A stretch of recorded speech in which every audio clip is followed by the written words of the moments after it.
Hello again. I don't think that anybody watching this is likely to disagree if I say that getting to see a doctor in this country is immeasurably more difficult than it was only 4 or 5 years ago. There are three reasons for this, and each one is a direct result of the policies pursued by the present government. In other words, it's not accidental, it's not misfortune, it's not chance. The reason that we can't get to see a doctor when we want is because of what the government is doing wrong. They can change. Perhaps we could help them to change.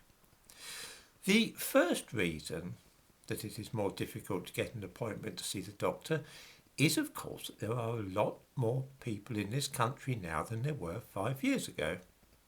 Since 2017, more than 3 million additional people have signed on with GPs in Britain. There can be but two possible explanations for this massive increase in the number of patients and potential patients in Britain. The first would be that 3 million British people, that is to say those who were born in this country, the families who have lived here forever, were previously unaware of the existence of a National Health Service and did not realise that they could have free medical treatment just for the asking. When these British people learned of the existence of the NHS, they decided to register with GPs, which accounts for the 3 million increase in the last 5 years. I am bound to say that I do not find this scenario plausible. The only other explanation would be that 3 million foreigners landed in this country and at once signed up so that they too could use our National Health Service. Now, if anybody can come up with another hypothesis which accounts for those extra 3 million people registered at practices in this country, I would be delighted to hear it. This has meant that on average every GP surgery in Britain now has 10% more people using its services than before, which in turn means that we have to wait longer on the telephone and we have more trouble getting to see a doctor. This is definitely the fault of the government because it is a natural and foreseeable consequence of their immigration policy, which involves allowing all the world and his brother to come and live in this country. In other words, this is something the government could actually do something about if they wanted to. The second thing that viewers will surely have noticed is that most GPs these days are either foreigners or the children of immigrants. It is very unusual to see a white English doctor and vanishingly rare to encounter one who is a man. There are two reasons for this, and both are the fault of the government. Training doctors is expensive, and so to save money, the government imports doctors, many of them from third world countries like Nigeria and Egypt. These people are often unfamiliar with colloquial English and there are constant communication difficulties as a result, and not a few misdiagnoses. This is caused by the government wanting to do things on the cheap, rather than investing in this country's future by training our own doctors. In their election manifesto, the promises on which they were elected, that is, this government promised an extra 6,000 GPs by 2024.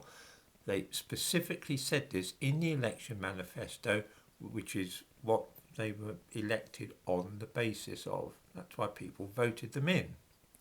The Health Secretary, Sajid Javid, has admitted that this is likely to be broken. In the description to this video, I give a link to a piece about this on a website for GPs. It will therefore go the same way as the promise not to raise national insurance contributions and the promise to maintain the triple lock on old age pensions. So in other words, it will be the third broken manifesto pledge. The only way that this situation could be rescued would be for a massive recruitment drive to take place in Africa and Asia, bringing thousands more foreign doctors to Britain. And probably they would have to drop the English test and be a little less fussy about qualifications if they wanted to meet that target. This will mean a deterioration of the service because the number of such doctors who have complaints against them upheld or who are struck off by the General Medical Council is shockingly high.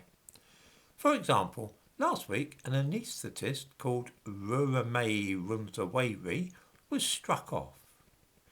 She had been seen in the operating theatre sticking the pipe from the nitrous oxide tank directly into her own mouth and breathing in the gas to get high.